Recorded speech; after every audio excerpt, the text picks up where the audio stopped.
The British artist Toby Ziegler is renowned for sculptures and paintings which flirt with the boundary between realism and abstraction. In fact, he takes inspiration from images of works by old masters that he discovers on the internet. In a previous exhibition, he used a 16th century Flemish painting, The Cripples, as the starting point for works displayed in an underground car park in London, alongside elements of a battle scene frescoed by the Tuscan Renaissance master Piero della Francesca, which Ziegler reproduced in giant light boxes. Right now, Ziegler's works are on show here at the New Art Centre, a gallery and sculpture park in the grounds of Roche Court, a Regency house southwest of London. It is the first time he has made sculpture for an outdoor setting. Constructed from thin aluminium sheets, they have been organised into pairs.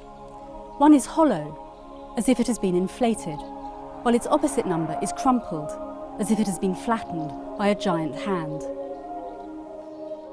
My process is on the computer and I make 3D models of everything before I start to make a sculpture. And the next stage is to start making paper maquettes, which are very geometric. The thing that interested me, in a way, the crux of the work really, was this kind of slippage between this idealized geometry that could only exist as an idea, really, or as a virtual model. And then as soon as you start trying to make something physical, it becomes fallible. The last 5 or 10 years I've made big sculptures out of metal and wood and cardboard, but this is the first time really I've managed to make them out of something that was so malleable. It's taken me a long time to want to put sculptures outside. There's a lot of cliches about outdoor sculpture, and I'm kind of aware of a machismo that's associated with outdoor sculpture.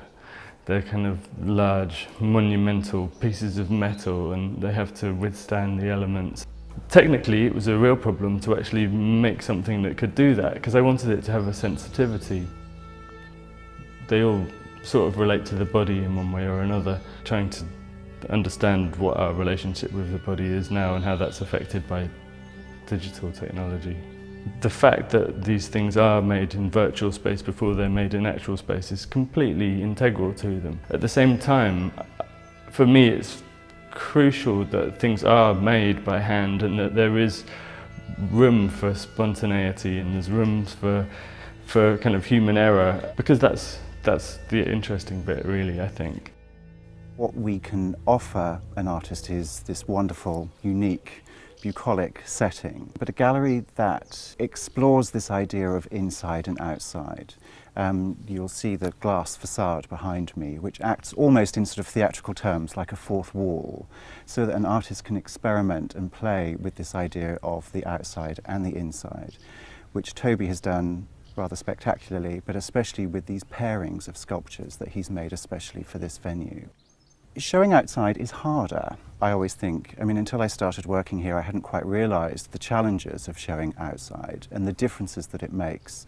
Somehow inside is safer because you have that architectural context which gives you a framework for the work.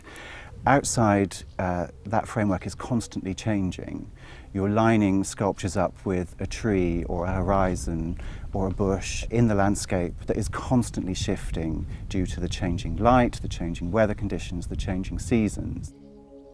Exhibiting a Bridget Riley painting alongside Toby's new sculpture was an opportunity to bring two amazing artists together. But also there seemed to be an interesting juxtaposition in that their approaches are both similar and very different. Toby makes use of an awful lot of computer technology. That's the basis of his practice. Bridget very much doesn't, and yet her work often looks as if it is. So there was a difference, but also a similarity in that they both look at quite traditional sources in order to begin their work. For both Toby and for Bridget, often that's landscape painting. For Bridget, that might be Seurat or Cézanne, and for Toby that might be Gainsborough. Unlike at most other sculpture parks in the UK, the works here are for sale, and the gallery even exhibits annually at the Art Basel Fair. Well, the New York Art Centre began its life in London on Sloane Street in 1958 and moved out to this rather wonderful setting in the 1990s. And we now have 60 acres of sculpture park as well as indoor exhibition spaces. And some visitors will come here and enjoy the beautiful setting with these fantastic works by some incredible artists and just think of it as a public sculpture park. But at the core of what we do is a thriving business, which is to sell sculpture. What the setting here gives is an opportunity for our artists to see their work in an incredible sight.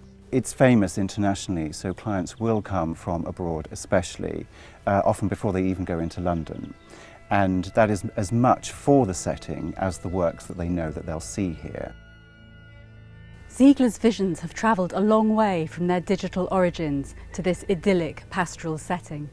Nevertheless, they look entirely at home.